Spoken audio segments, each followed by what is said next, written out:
예수님은 처음부터 자세한 계획을 가르쳐 주시지 않습니다. 내가 어떤 길로 가야 할지 말해주겠다, 또는 내가 어디로 갈지 상세한 지도를 주겠다, 이렇게 말씀하신 적이 없습니다. 예수님은 언제나 우리들에게 이렇게 말씀하셨습니다. 내가 곧 길이요 진리요 생명이다. 우리는 자세한 지도를 달라고 하나님께 조를 때가 있습니다. 하나님, 우리가 어디를 가야 할지 알려주십시오. 알려만 주시면 내가 그것에 최선을 다해서 수단과 방법을 가리지 않고 내가 그 길을 걸어가겠습니다. 이렇게 말을 하죠. 하지만 그때마다 하나님께서는 이렇게 말씀하십니다. 그럴 필요 없다. 네가 할 일은 하루하루 나를 따라오는 것이다. 사랑하는 성도 여러분, 예수 호미술교회가 시작되었습니다. 앞으로 어떻게 될까 저 잘 모르겠습니다. 아무도 예측할 수 없습니다. 하지만 분명히 아는 것이 있습니다. 하루하루를 예수님을 따라 살아가는 것입니다. 바라기는 예수 그리스도만이 세상의 유일한 답임을 증거하는 공동체로서 우리 모두가 함께 서길 주의 이름으로 축원합니다. 오늘 본문을 보면 상세한 지도가 아니라 그저 하루하루를 따라 살아갔던 사람들이 나옵니다. 다시 한번 1절을 보십시오. 오늘 본문 1절입니다. 함께 읽습니다. 시작. 제9시 기도 시간에 베드로와 요한이 성전에 올라갈새. 베드로와 요한이 기도하기 위해 오후 3시 예루살렘 성전에 올라갔습니다. 당시 유대인들은요, 시간의 개념이 해가 뜨는 새벽 6시가 기점이었습니다. 이게 제0시였거든요. 그리고 오전 9시를 제3시, 낮 12시를 제6시, 오후 3시를 제9시, 그리고 오후 6시를 제12시, 이런 식으로 유대인들이 시간 개념을 가지고 있었습니다. 유대인들은 오전 9시, 낮 12시, 그리고 오후 3시, 이렇게 하루에 3번 기도하는 시간을 정해서 예루살렘 성전에 올라갔습니다. 베드로와 요한 역시 오늘 본문에 보면 이러한 유대인들의 관례에 따라 제9시 기도 시간에 예루살렘 성전으로 올라간 것이죠. 자, 기도하기 위해 올라간 이 베드로와 요한의 모습을 우리가 한번 그려보셔야 됩니다. 이들은 사도행전 2장에서 오순절 성령의 충만함을 받습니다. 베드로가 11사도와 함께 예수님의 십자가와 부활을 전했습니다. 그때 놀라운 일이 벌어지는데요. 여러분 자막을 한번 보시죠. 사도행전 2장 41절인데요. 우리 함께 읽도록 합시다. 시작. 그 말을 받은 사람들이 세례를 받으매 이날의 신도의 수가 3,000이나 더하더라. 네, 하루에 성도가 3,000명이나 더해지는 부흥이 일어났죠. 이뿐만이 아닙니다. 2장 47절인데요. 계속해서 스크린을 보시고 함께 읽습니다. 시작. 또 온 백성에게 칭송을 받으니 주께서 구원받는 사람을 날마다 더하게 하시는. 예루살렘 교회에 소위 이제 새 가족들이 이렇게 몰려오기 시작한 거죠. 여러분 한번 기도하기 위해 올라가고 있는 이 베드로와 요한의 이 정황을 생각하셔야 됩니다. 이들이 목양하고 있는 이 예루살렘 교회는 폭발적인 부흥이 일어났습니다. 날마다 새로운 가족들이, 새 가족들이 몰려왔습니다. 얼마나 분주했겠어요. 새 가족 신방만 해도 진짜 정신이 없었을 것입니다. 그런데 이들은 바쁨에도 불구하고 기도했고 분주함에도 불구하고 기도했다라는 거죠. 왜냐하면 하루하루를 예수 그리스도를 따라 살아가는 이들에게는 영적인 집중력이 있었기 때문입니다. 대부분의 사람들은 시간 나니까 기도합니다. 문제가 많기 때문에 기도하고 힘드니까 기도하죠. 물론 이것도 좋습니다. 하지만 문제는 여기에만 머물면 안 된다는 거죠. 시간 나니까 이게 아니라 시간을 내는 것 아니겠습니까? 바쁘니까 기도하는 것이고 분주하기 때문에 더욱 말씀을 묵상하는 거죠. 그리할 때 우리 삶에 흩어져 있던 퍼즐 조각들이 영적 질서로 말미암아 하나님과의 생명의 관계로 세워져 나아가는 것입니다. 자, 베드로와 요한은 지금 예루살렘 성전으로 올라갔습니다. 그때 나면서부터 걷지 못하게 된 한 사람을 만납니다. 오늘 본문 2절을 같이 읽겠습니다. 2절입니다. 시작. 나면서 못 걷게 된 이를 사람들이 메고 오니 이는 성전에 들어가는 사람들에게 구걸하기 위하여 날마다 미문이라는 성전문에 두는 자라. 이 사람은요, 사도행전 4장 22절에 보니까 40여 년 동안 단 한 번도 걷지 못했던 사람입니다. 태어나면서부터 장애를 입었습니다. 걷지를 못했습니다. 이 사람의 부모는 아이가 태어나면서부터 선천적으로 장애를 입고 태어났기 때문에 어쩌면 아예 고쳐보려고 노력조차 하지 않았을지도 모르겠습니다. 더욱이 그 당시 누군가 장애를 입고 태어나면 사람들은 이렇게 말했습니다. 뭔가 죄를 지었기 때문에 저런 장애를 입고 태어났을 거야. 이게 당시 사람들이 생각하던 그 사고 개념이었거든요. 그러니 주변 사람들의 냉소적이고 그 따가운 시선은 40여 년 동안 장애를 입고 살았던 이 사람의 삶에는 너무나도 큰 아픔이요 질책이 된 것이죠. 희망, 기쁨, 즐거움, 감사, 행복, 사랑, 우리들의 마음을 따뜻하게 만들어주는 말은 그의 삶 가운데 있지 않았을 것입니다. 절망, 슬픔, 불행, 좌절, 미움, 분노, 이걸로 꽉 찼을 거예요. 어쩌면 차라리 빨리 죽었으면 좋겠다, 그랬을지도 모르겠습니다. 근데 문제는 죽지 않았다는 거죠. 죽지 않는 이상 먹고 살아야 하는 것 아니겠습니까? 그래서 이 사람은 유일하게 할 수 있었던 일이 사람들에게 구걸을 하는 것이었습니다. 자, 날마다 예루살렘 성전 동편에 있었던 미문에 앉았습니다. 그리고 지나가는 사람들에게 구걸을 하였습니다. 왜 미문에서 구걸해야 했는가? 두 가지 이유 때문입니다. 첫째, 많은 사람들이 그곳에 왕래하였기 때문입니다. 두 번째, 유대교회에서는 다른 사람을 구제하는 것을 아주 큰 덕목으로 생각했습니다. 그래서 기도하기 위해 예루살렘 성전으로 올라가다가 구걸하고 있는 사람들에게 소위 적선을 하는 것은 아주 큰 하나님의 상을 얻게 되어지는 너무나도 중요한 통로가 된 것이죠. 자, 그러니까 구걸하는 자나 또 그 사람에게 동전 몇 푼을 던져주면서 적선을 하는 자나 서로 윈윈이 되는 거죠. 지금 이 사람이 구걸하고 있는 미문은 이방인의 뜰에서 예루살렘 성전 앞 첫 뜰인 여인의 뜰로 향하는 출입문이었습니다. 예루살렘 성전에 있는 여러 문들 중에서 사람들이 보기에 가장 아름다운 문이었습니다. 그래서 이름 그대로 미문이었습니다. 역사가인 요세푸스에 의하면 이 미문의 높이는요, 대략 23m였다고 합니다. 이게 머릿속으로 그려보셔야 됩니다. 23m. 그리고 금과 은을 입힌 황동으로 만들어졌습니다. 그러면 낮을 삼각해 보십시오. 지금처럼 대낮, 햇빛이 비치면 어떻겠습니까? 번쩍번쩍 그리게 되는 거죠. 황동으로 입혔고 23m의 거대한 문, 그것도 아름답게 지어진 바로 그 문입니다. 이중문이었고 장엄하고 웅장하였습니다. 그런데 그 웅장하고 아름다운 미문 앞에 날마다 거하는 이 사람의 인생은 결코 아름답지 못했습니다. 이스라엘 백성들에게 성전은 하나님을 예배하는 곳이었죠. 하지만 이 사람에게 성전은 예배하는 장소가 아니라 단지 먹고 살아야만 하는 구걸하는 장소, 생존의 장소였을 뿐입니다. 자, 그러던 어느 날입니다. 이 사람은 성전에 들어가는 베드로와 요한을 보았습니다. 여느 때와 같이 도와달라고 구걸을 하고 있습니다. 3절을 함께 읽겠습니다. 오늘 보면 3절입니다. 시작. 그가 베드로와 요한이 성전에 들어가려 함을 보고 구걸하거늘. 네, 구걸을 하고는 있지만 별다른 생각이 사실 없었을 것입니다. 마음에 별다른 기대감 없었을 것입니다. 왜냐하면 그냥 늘 해오던 식으로 도와주십시오 라고 그냥 말을 했기 때문이죠.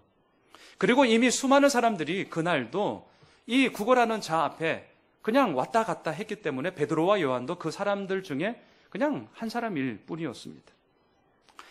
아마 대부분의 유대인들은 가지고 있는 돈의 얼마를 이렇게 주머니를 뒤적거리면서 동전 몇 푼을 던져 주었을 것입니다. 근데 베드로와 요한은 오늘 본문에 보면 그렇게 하지 않았습니다. 여러분 4절을 보십시오. 4절 함께 읽습니다. 시작. 베드로가 요한과 더불어 주목하여 이르되 우리를 보라 하니. 베드로와 요한은 정해진 시간에 기도하러 올라갔던 사람이라는 것을 잊지 마십시오. 예루살렘 성전에 지금 처음 올라간 것입니까? 아니요. 이미 이전에도 기도 시간에 정해놓고 올라갔던 사람들입니다. 자, 그럼 지금 미문에 앉아 구걸하고 있는 이 사람은 어떻습니까? 오늘 처음 나왔습니까? 아니요. 2절을 다시 한번 보십시오. 2절. 2절에 보면 이 사람은요, 다른 사람에 의해서 날마다 미문에 앉아 구걸을 했던 사람이라는 것을 잊지 마십시오. 자, 그럼 저를 보세요. 기도하기 위해 예루살렘 성전에 올라가고 있던 베드로와 요한 처음 아닙니다. 지금 구걸하고 있는 이 거지도 처음 아닙니다. 그러면 우리는 상상할 수 있습니다. 어쩌면 베드로와 요한이 기도하러 올라갈 때에 어제 아니면 그저께 1년 전 이 사람을 보았을 것입니다. 자, 오늘 본문에 여기서부터 우리의 주목을 다시 우리의 생각을 좀 깨우셔야 됩니다. 봤을 거라고요. 근데 문제는 뭐죠? 오늘따라 베드로와 요한의 시선에 이 구걸하던 사람이 보였다는 거예요. 베드로에게만 보였던 것도 아니고 요한에게만 보였던 것도 아니에요. 오늘 본문 4절을 다시 한번 잘 보세요.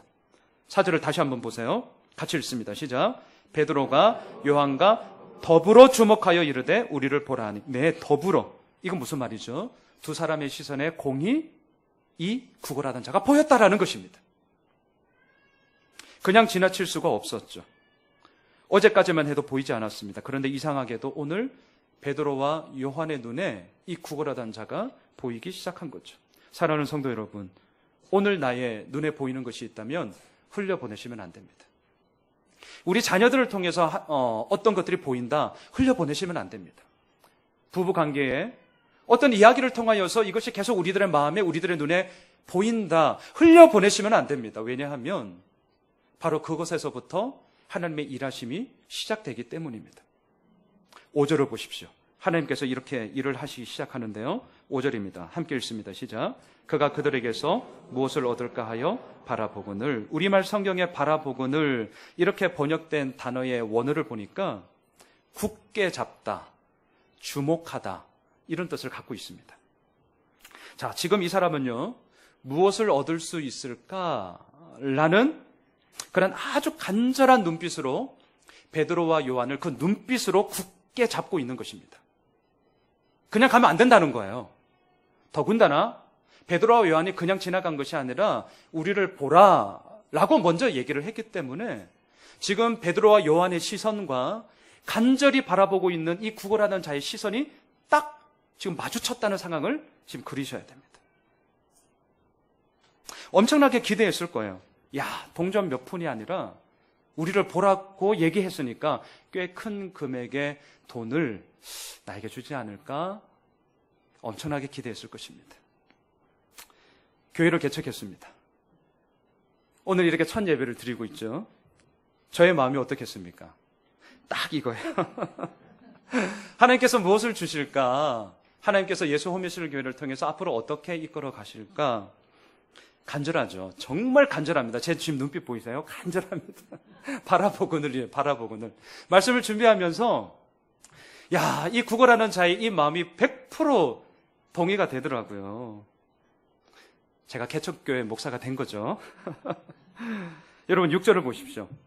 6절. 자, 이 눈빛과 눈빛이 마주친 이 상황에서 이루어지는 얘기인데요. 함께 읽겠습니다. 6절입니다. 시작. 베드로가 이르되 은과 금은 내게 없거니와 내게 있는 이것을 내게 주노니 나사렛 예수 그리스도의 이름으로 일어나 걸으라 하고.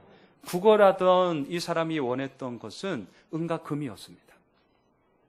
사람들이 줄 수 있는 것도 은과 금이었습니다.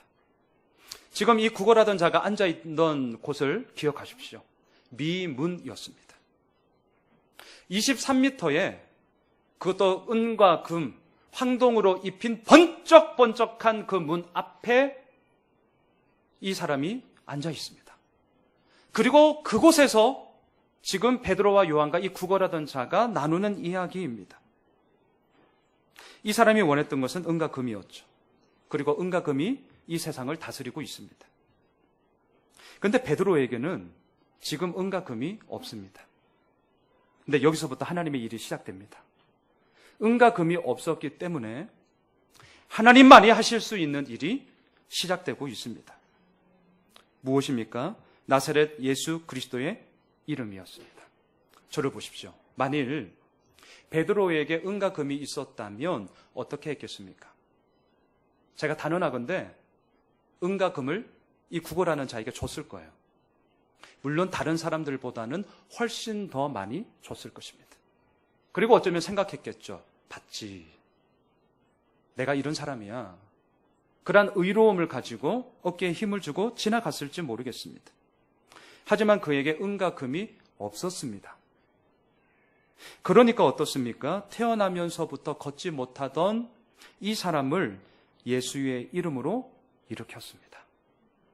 사랑하는 성도 여러분, 은과 금 있는 게 축복입니까? 은과 금 없는 게 축복입니까? 고민됩니다. 이런 질문을 받으면 아마 대부분 사람들의 마음속에 이제 이렇게 답을 하죠. 하나님 은과 금도 주시고 예수님의 이름도 주십시오. 너무나 욕심이 많기 때문에 이렇게 대답을 하죠. 저는 말씀을 묵상하면서 이런 생각을 한번 해보았습니다. 누군가 나에게 돈 100억을 주고 100억, 제가 이 정도 스케일이에요, 여러분. 100억을 주고 목회 그만하고 그냥 마음껏 하고 싶은 대로 사십시오 라고 나에게 누군가가 제안을 한다면 어떻게 할까? 여러분들 같으면 어떻게 하시겠습니까? 지금 눈빛이 상당히 흔들리고 있는 분이 저도 흔들리더라고요. 현실의 이야기가 아니라 그냥 제가 상상하는 얘기인데 마음이 흔들렸어요. 얼마나 좋습니까? 사람들 사이에서 부대끼지 않아도 되고 내가 좋은 것만 하고 내가 원하는 것만 하고 경치 좋은 곳에서 쉬고 놀고 먹고 얼마나 좋습니까? 그런데 이런 생각에 잠시 빠져 있다 보니까 그 끝에서 저에게 하나님께서 이런 마음을 주시는 것 같았어요. 그건 뭐냐면, 양 목사야, 그러니까 너한테는 돈을 안 주는 거야 라는 그런 생각이 들었습니다. 사랑하는 성도 여러분, 다시 묻겠습니다. 은과 금 있는 게 축복입니까? 은과 금 없는 게 축복입니까? 고민이죠. 축복의 기준은 은과 금 있느냐 없느냐가 아닙니다. 축복의 기준은 예수님이 내 삶에 있느냐 없느냐가 기준입니다. 이걸 흔들리시면 안 됩니다. 축복의 기준이 예수님이 내 안에 있느냐 없느냐, 여기에서부터 출발을 해야 우리들 삶 가운데 은과 금이 있더라도 하나님의 필요에 따라 우리는 살아갈 수 있는 것이죠. 하지만 이 근본이 흔들리다 보니 우리들의 마음은 언제나 표상적인 것, 피상적인 것, 그리고 당장 눈앞에서 펼쳐지는 것에만 초점을 맞추고 있습니다. 돈이 있냐 없냐, 여기에만 계속해서 머물게 되는 것이죠. 은과 금이 있기 때문에 예수님을 의지하지 않을 것 같으면 은과 금 없는 게 축복입니다. 하지만 은과 금이 있어도 예수님을 온전히 신뢰하고 의지한다면 하나님은 그 사람의 필요에 따라 은과 금을 주십니다. 우리는 스스로를 괜찮은 사람이라고 착각하는 경우가 많습니다. 특별히 그 정도가 심한 사람은 대체로 이런 말을 많이 하죠. 나 정도만 하면 됐다. 여러분, 여기서 이러시면 안 돼요. 우리 자신을 대단한 사람으로 착각하시면 안 됩니다. 그러하게 날마다 큐티하는 거예요. 날마다 말씀 묵상하는 겁니다. 날마다 주님 앞에 서는 것이죠. 사람들은 은과 금 있으면 싸웁니다. 은과 금이 많을수록 관계가 그렇게 좋지 않더라고요. 저의 목회 여정 가운데도 교회도 은과 금이 쌓이면 싸웁니다. 너무나 참 부끄러운 고백이지만 저는 처절하게 그 가족을 겹쳤던 목사입니다. 쌓이면 싸웁니다. 하나님을 말하지만 실제적으로 하나님이 하실 일이 별로 없습니다. 돈 가지고 교회 얼마든지 할 수 있습니다. 저 그런 건 맛봤습니다. 너무나도 멋있게 맛봤습니다. 목동에서. 우리는 은과 금이 없는 것을 불행하게 생각합니다. 은과 금을 주지 않으면 하나님을 신뢰하지 않습니다. 무엇을 얻을까 하여 오늘 구걸하고 있는 이 자처럼 날마다 뭘 달라고만 우리가 하고 있죠. 하지만 그러한 우리들에게 베드로 사도는 오늘 엄청난 도전을 하고 있습니다. 우리들에게 보라는 거예요. 진짜 보라는 거예요. 그게 무엇입니까? 은과 금은 내게 없지만 내게 있는 이것으로 너에게 주느니 나사렛 예수 그리스도의 이름으로 일어나 걸어라. 사랑하는 성도 여러분, 우리 스스로에게 물읍시다. 우리에게 있는 이것은 무엇입니까? 그리고 우리가 무엇을 줄 수 있습니까? 우리는 은과 금이 없으면 부담스럽기 때문에 사람들을 주목하지 않습니다. 우리를 보라 이렇게 말하지 않습니다. 왜? 부담스러워서. 별로 쳐다보고 싶지도 않고 눈 마주치는 것도 싫습니다. 머뭇거리게 되고 조심스러워하게 되고 괜히 쫄리죠. 하지만 베드로는 은과 금이 없었기 때문에 자신에게 있는 것이 뭔지를 너무나도 명확하게 알게 되었습니다. 예수 그리스도의 이름으로 40여 년 동안 단 한 번도 걷지 못했던 사람을 일으켜 세웁니다. 돈이 없었기 때문에, 하지만 돈이 할 수 없는 하나님의 일을 이루게 된 것이죠. 여러분, 예수 허미실 교회 이제 시작입니다. 돈 없습니다. 힘 없습니다. 예수 허미실 교회 누가 알아줍니까? 하지만 그렇기 때문에 우리에게 있는 이것이 뭐냐라는 것을 저는 더욱더 선명하게 경험하게 되는 과정이라고 믿습니다. 너무나 많은 것이 쌓이면 우리 교회도 단언할 수 없습니다. 저 단언할 수 없습니다. 어떻게 변할지 저도 몰라요. 그렇기 때문에 없을 때에 다시 한번 우리들의 마음을 확정해야 됩니다. 돈이 없기 때문에 돈이 할 수 없는 그 일을 오늘 하나님께서는 이루고 있습니다. 7절과 8절을 보십시오. 그 생명의 역사를 이루어 가시는데요. 7절과 8절을 함께 읽겠습니다. 시작. 오른손을 잡아 일으키니 발과 발목이 곧 힘을 얻고 뛰어서서 걸으며 그들과 함께 성전으로 들어가면서 걷기도 하고 뛰기도 하며 하나님을 찬송하니. 하나님만을 온전히 신뢰할 때 하나님의 일을 행하십니다. 그 어느 누구가 이 사람을 일으키려고 했겠습니까? 기껏해야 동전 몇 푼 주고 가는 거예요. 어떻게 일으키려고, 그 생각조차 들지 않죠. 왜? 태어나면서부터 장애를 입었으니까. 사람의 방법은 언제나 은과 금을 주는 것이었죠. 하지만 하나님의 방법은 일으켜 세우는 것이었습니다. 베드로는 이 사람의 오른손을 잡았습니다. 그리고 일으켜 세웠습니다. 이때 놀라운 일이 벌어지는데요. 발과 발목이 힘을 얻었습니다. 우리말 성경에 발로 이렇게 해석된 이 원어를 보니까 발바닥 또는 발꿈치였습니다. 그리고 발목, 이 단어는 복사뼈였습니다. 이것은 당시 의사들이 전문 의학 용어로 쓰던 그 용어였습니다. 누가는 의사였던 것을 잊지 마십시오. 의사인 누가의 눈에 지금 오늘 이 치유의 사건은 의학적으로도 너무나 진짜 해석할 수 없는, 하지만 너무나도 명백한 그것을 보았기 때문에 지금 기술하고 있는 것이죠. 40여 년 그의 인생 가운데 처음으로 일어나 거게 됩니다. 뛰었습니다. 걸었습니다. 그리고 하나님을 찬양했습니다. 이 사람의 기쁨과 한의를 어떻게 우리가 이루 말할 수 있겠습니까? 완전히 새롭게 태어나는 생명의 기쁨이 머리부터 발끝까지 사로잡게 된 것이죠. 40여 년의 인생 가운데 이 예루살렘 성전 미문은 하나님을 예배하는 장소, 하나님을 찬양하는 장소가 아니었다니까요. 그에게는 그냥 먹고 사는 생존의 장소, 구걸의 장소였을 뿐입니다. 하지만 이제는 완전히 역전이 되었습니다. 하나님을 찬양하고 있습니다. 사랑하는 성도 여러분, 예수 그리스도만이 우리의 근본적인 문제를 해결해 주시는 분인 줄 믿습니다. 예수 그리스도가 없으니까 우리가 할 수 있는 것만 겨우 할 때가 있잖아요. 때로는 들것에 이 사람을 메고 올 뿐이었죠. 때로는 돈 몇 푼으로 이 사람을 도와줄 뿐입니다. 자, 지금 예루살렘 성전에 놀라운 일이 벌어졌습니다. 태어나면서부터 걷지 못하던 자가 일어났고 걷고 뛰면서 하나님을 찬양하고 있습니다. 자, 마지막 그 자리에 함께 있던 사람들의 반응을 함께 보겠습니다.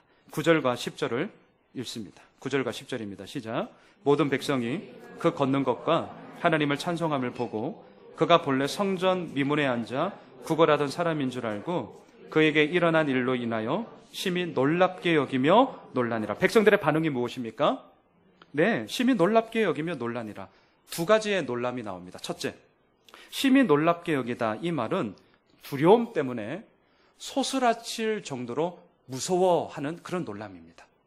근데 오늘 한글 성경의 두 번째, 뒤에 나오는 놀라니라. 이 말은 헬라어로 엑스타시스예요. 어디서 좀 들어보셨죠? 이게 영어로 엑스타시입니다. 엑스타시. 황홀경에 빠지는 거죠.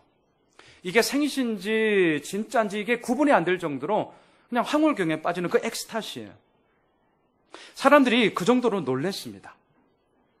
지금 백성들은 두 가지를 보고 심히 놀랍게 여기며 놀랬습니다. 9절을 다시 한번 보세요. 9절. 자, 두 가지를 보고 있는데요. 같이 읽어봅시다. 시작. 모든 백성이 그 걷는 것과 하나님을 찬송함을 보고 첫째 무엇을 보았습니까? 네, 맞습니다. 나면서부터 걷지 못하는 자가 지금 걷고 있다는 거예요. 두 번째 무엇을 보았습니까?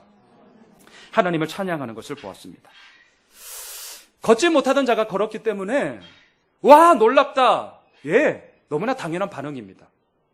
근데 말씀을 묵상하면서 제 마음에 불편함이 들었던 것은 뭐냐면 두 번째였어요. 하나님을 찬송함을 보고 하나님을 찬송하자 이 사람들의 마음에 놀랬다는 거예요. 여기서 그냥 지나가시면 안 됩니다. 당연히 나았으니까 하나님을 찬송해야죠. 같이 기뻐해야 하는 것 아닙니까? 와, 축하한다. 와, 어떻게 이런 일이 일어날 수 있어? 야, 그분이 도대체 누구야? 이렇게 돼야 되는 것 아닙니까? 근데 놀라고 있어요. 놀라기만 합니다. 왜 이 주변에 있던 무수히 많은 예루살렘 성전에 정말 많은 사람들이 있었을 텐데 하나님을 예배하고자 왔던 사람들인데 이 놀란 하나님의 역사를 보고 놀라고 있을까? 왜 묻는 사람이 없을까? 축하해주는 사람이 왜 없을까? 이게 말씀을 묵상하면서 제 마음에 계속 좀 부대꼈습니다. 왜 그럴까? 그러다가 10절에서 답을 찾았습니다.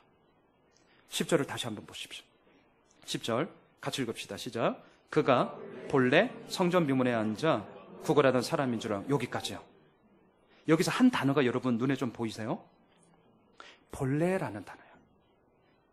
본래라는 단어. 이건 뭐죠? 진짜 말 그대로 원래 그렇다는 거예요. 이 사람은 원래 걷지 못하는 사람이야. 이 사람은 원래 구걸하던 사람이잖아. 무엇입니까? 소위 고정관념이죠. 그 사람을 바라보는 선입견이죠. 무서운 것은 뭐냐면 우리들의 선입견, 우리들의 고정관념이 하나님의 놀라운 일을 행하심을 바라보면서도 제한할 수가 있습니다. 정말 무섭습니다. 그냥 놀라는 거예요. 더 이상, 그 이상, 그 이하도 아닙니다. 하나님의 행하신 기적을 보면서 온전히 누리지 못하게 하는 장애물이 될 수 있음을 저는 10절 말씀을 묵상하면서 다시 한번 보게 되었습니다. 본래가 어디 있습니까? 본래 없습니다. 본래 따지면 저 설교 못합니다. 원래, 우리 교회는 원래 이런 교회야. 아닙니다. 없습니다. 예수호미술교회 원래 이런 교회야. 지금 말할 것도 없지만 없습니다. 앞으로도 없을 것입니다. 그냥 하나님이 하시면 되는 것입니다.